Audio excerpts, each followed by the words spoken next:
La parole est à Éric Pliez, groupe Paris en commun.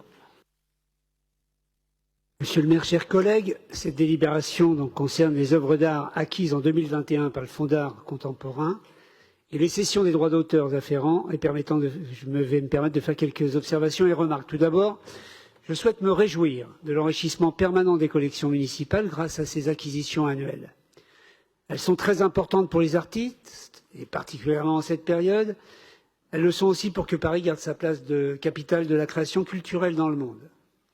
Le budget exceptionnel accordé aux acquisitions l'année dernière et renouvelé cette année a permis au Fonds d'art contemporain de disposer d'un montant supplémentaire de 70 000 €, portant le budget total à 200 000 €. Ce soutien renforcé à la création par l'acquisition d'œuvres d'artistes talentueux et prometteurs a permis à la Commission d'autoriser l'achat cette année de 43 œuvres de 30 artistes. Elle a également approuvé 2 propositions de dons provenant d'un artiste et d'un duo d'artistes.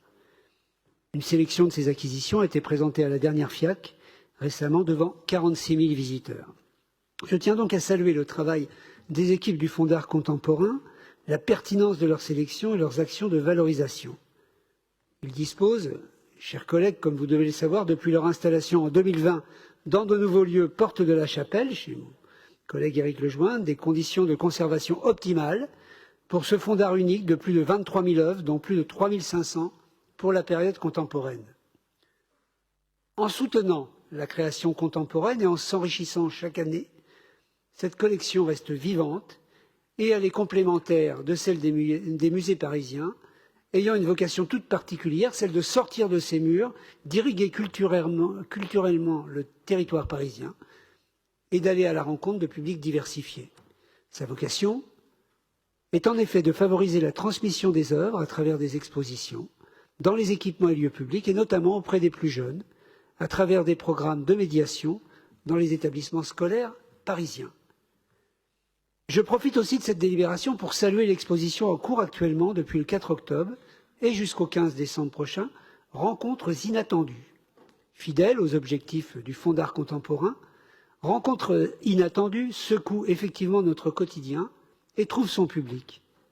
Dans ce cadre, Paris Collection expose dans l'espace public plus de 80 pièces, permettant aux gens de découvrir près de chez eux, dans une quarantaine de lieux, des œuvres, tous médiums confondus, appartenant au fonds municipal. Ainsi, peinture, sculpture, photographie, art graphique, vidéo, installation, en compagnie de médiateurs et de médiatrices culturelles ou en présence des artistes, grâce à une programmation variée et étendue, sont proposées toute la durée de l'exposition. Il s'agit d'une exposition très étonnante, remarquable. Et dans le 20e, nous la recevons dans divers lieux du quotidien et accessibles, mairies, écoles maternelles, médiathèques, les plateaux sauvages et dans l'espace public, place Martin-Nadeau. Nous constatons qu'effectivement la médiation proposée permet de mieux faire connaître les artistes, les œuvres et le rôle de l'art contemporain. En même temps, l'expo attire de nouveaux publics à l'intérieur des équipements municipaux. Nous avons eu des visiteurs du 20e et d'autres arrondissements qui n'auraient autrement pas eu l'occasion d'entrer dans ces équipements municipaux de l'arrondissement.